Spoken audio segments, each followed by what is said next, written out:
Papasalamat po ko sa wheelchair na tinao para sa aki kung si Salvador Pagal. Makusog man po siya kang aki pa. Habang nagdadakula po talaga siya garong nagluluya sa tuhod niya nagsasadit. Og maun po kung maray ng surprise nga ni ko halik po sa bukid. Pag abot ko may nagsabi, dali na ngaya ma. Bisita ngaya duma nag-abot nga sa wheelchair ni kuya. Salamat po Sir Luigi sa wheelchair na tinabang mo po sa paaki ko. Dako lang tabang mo po na maray. Dako lang tabang ini sa Samuya. Lalo na sa iya na makakalibot-libot naman sa Samuya Barangay. Dako lang tabang ini sa mga aro ka sa kuyang nanay na paralyzed.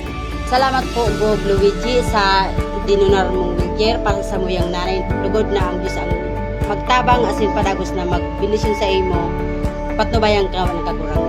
Ang aki ko po si Kian Ray na may cerebral palsy. Na-detect mo po yan 4 months yan.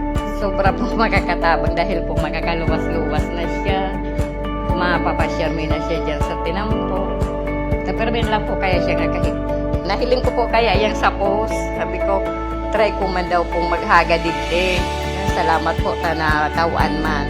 Sir Luigi, salamat po sa pinadara mong wheelchair. Dak wala pong tabang ini sa aki ko asin sa muya ko.